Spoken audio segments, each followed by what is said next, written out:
and welcome into High School Hoops, the show the players watch. I'm Alex Eisman. And I'm Deshaun Johnson. The boys' hoops regular season is somehow just over a week away from wrapping up, which means we're getting to some of the best matchups of the year so far. That's right, and we're better to start than our game of the week. Frankenmuth still yet to lose a game this season coming in, a perfect 18-0, but Freeland took them down to the wire the last time they played back in January. The Eagles could lock up the Tri-Valley Conference Red outright with a win, while the Falcons try and keep their conference title hopes alive. Eagles get on the board first thanks to Landon Jacobs on the mid-range, but a quick response by the Falcons. Cooper Wagner lays it up and in. Other end, it's a Frankenmuth miss, but Noah Saginaw is there to clean up the offensive glass and put it back for two. Early on, Muth had no answers for this guy, though. Tristan Comer going to work in the paint. Then it's Wilson Huckabee in the corner. He splashes in a trifecta before Comer hauls in the board, goes back up and converts the and one. The visitors gaining some separation. Huckabee picks off an errant pass in transition the other way and Smooth with the finish. But the Eagles came back with some body shots. Jacobs' deep tray is on target. That was from way out there. Then Cash Tedford gets his defender to bite, sidesteps, and knocks down another three-pointer. Caden Summerfield drives in here and grabs a pair. And how about another triple for Frankenmuth? This time it's Leighton Horde. They were all level going into half and kept trading punches over the final 16, but Comer and the Falcons land the knockout blow and hand Muth their first loss of the season. Final score 54-48 Freeland. That's a big one. On to game two. It's the Heritage Hawks hosting another hot team in the Mount Pleasant Oilers. Early on, this game turning out to be a defensive matchup, but Jordan Howard able to open it up with this three-pointer, knocking it in. But on the other side, the Oilers, they were attacking the rim as Xavier Krager finishes at the cup. They were getting it done on both sides. A steal here and now running and then ultimately gunning. That's William Garcia finishing the fast break at the rim. Heritage in need of some points now, so Aiden Lindsay stepping up to the cause. He knocks down the teardrop. And then how about this play? A steal, a crossover, and then finally an and one. What a play from Isaiah Burton, earning the three-point play. However, Mount Pleasant, they weren't ready to let up. Zachary Fomby getting the layup to go. And then another steal, this time by Krager, and on the solo path, he gets the fast break points to fall. This game started off close, but in the second half, Heritage coming to full fruition as Howard gets another three to go. He, along with the rest of the crew, able to finish strong in the second half. They take the win by a big margin, 55-28. Now we'll head down to Powers, where the Chargers took on Saginaw United. Deion Quavius Hardy gets the Phoenix going from distance, but Drew Simmons answers with a three of his own for Powers. Inbound play now to Akil Bland, and the post move helps get that shot to go. Other end, the pass is picked off by Lamont Wiley. He's off and running the other way, shoved hard as he shoots, but somehow it falls for an and one. Brecken Sicolo steps back, launches from behind the arc, and bullseye. The threes keep raining down this game. This time Eli Sturgis connects, and it's an offensive showcase. Wiley working down low, fights through contact. That one falls. Back and forth we go. Andrew Caldwell buries another tray ball. Saginaw in transition. Trayvon Parham to Bland. Add another pair to the scoreboard. Now Powers running the floor. Grant Roberts off balance. Count it and the foul. They're cutting into their deficit. Tyler Wood now shot, whistle, and another and one. The Phoenix will answer, though. Trent Island gets the feed and cashes in that opportunity. Afterwards, Wiley dishes to Jamarian Williams to grab another bucket. This one went down to the wire, but Saginaw United gets revenge for their loss to Powers earlier in the season. Final score 81-78. A lot of great close games tonight. We got to talk about Frankenmuth and Freeland a little bit because we were each at each of their games this year. And both of these teams just so good. Both have a chance to make a deep run in the playoffs. Yeah, absolutely. I mean, the matchup tonight, you see how both of these teams are going at each other back and forth. Freeland able to come away with a big one today. I mean, you can put all that credit to Huckabee and both Comer. Very, very impressive. But don't go anywhere because we still have our girls' games to get to tonight. That includes a big matchup between Franken and Freelandmuth on the girls' side. Highlights from that game and more when we return. Welcome back in from the break. It's time to check in on the girls basketball side. Frankenmuth and Freeland make it a game of the week doubleheader here. And just like the boys, these teams were separated by just 4 points the last time they played. The Falcons took that first meeting, but this time around the Eagles had home court advantage, and it was paying off.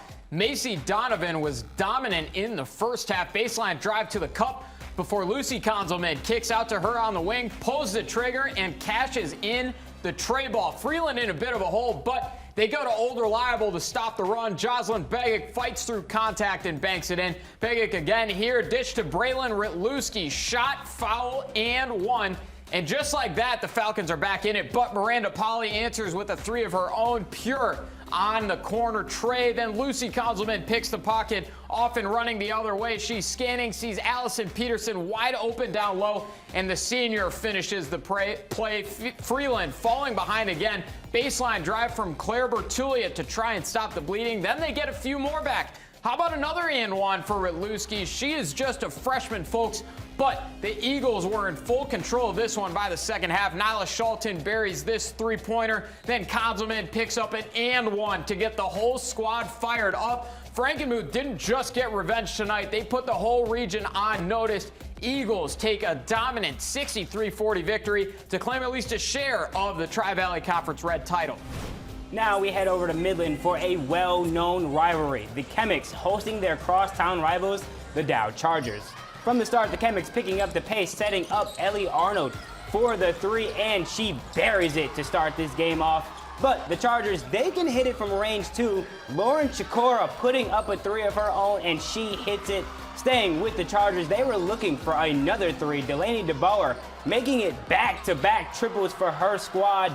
Now back over to Midland on the inbound. Ella McLaughlin gets it, and she's head straight for the basket, putting up the floater, and it rolls in for the bucket. Now the Chemics back in a groove. Kaya Mahabir surveying the court, decides to take it herself, and she puts it in off the window. Everything going for the home team. Now in transition, it's Mahabir pushing the ball. Not able to get this one to go, but Arnold there to play cleanup. She became a big factor in this one. McLaughlin not able to get this one to go, but once again, Arnold finishing the play, and the home crowd was loving it. They kept up the energy all night as Midland kept up their play. They doubled up on the Chargers, taking this matchup. Final score 48-41. Final girls game of the night, it's the Kearsley Hornets taking on the Linden Eagles. And early on, the Hornets showing off the quick hands. Isabella Toloski picking off that pass. Can't get the lay-in to go, but Jacqueline Woolridge there to clean things up. They had a hot start in this one. In transition again, that's Amaya Johnson finishing off the fast break.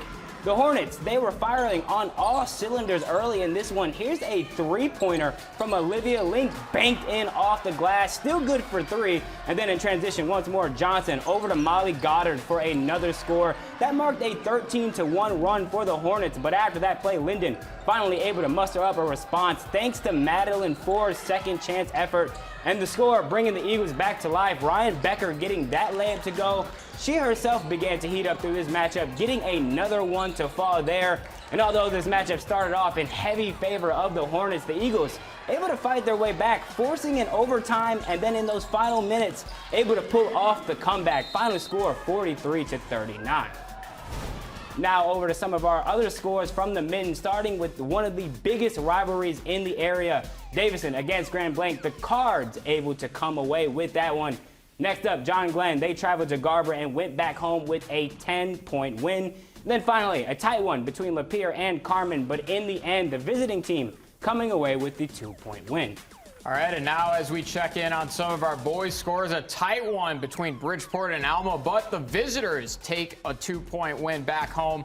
Goodrich and Clio, a little Flint Metro League battle, but the Martians, or rather the Mustangs, no match for the Martians tonight. Goodrich takes it 59-44, and finally Swartz Creek also going on the road and taking down Holly 56-38. That'll do it for our high school coverage tonight. The NBA is off for the All-Star break this weekend, but it's still a big slate of college hoops coming up. The Michigan and MSU men's teams are still on the short list of Big Ten title contenders. However, that path will be much more difficult for the Spartans after tonight. The Badgers caught fire from three-point land to score the upset on MSU after handing Michigan their only loss as well.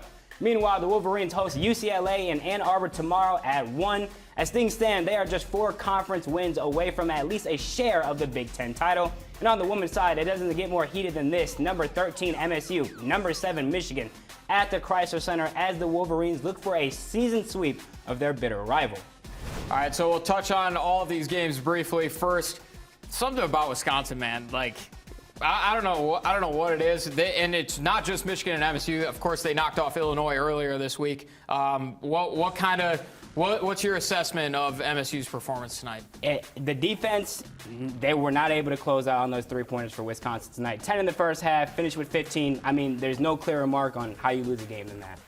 And Michigan, of course, struggled against Northwestern earlier this week, too.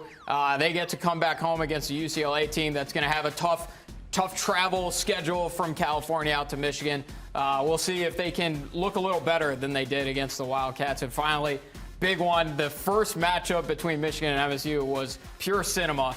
What are you looking for out of the Spartans? I'm really looking for just another game similar to the last one. It was a good game plan going in, just not finishing things in overtime, maybe not prepared for that. Hopefully they kind of put that into the cards this game. Yeah, and that first game, Kennedy Blair and Olivia Olson in particular, going at it. Those are the 2 players that I'm going to be looking at in this one. Have a great weekend, everyone. We'll see you again on Monday.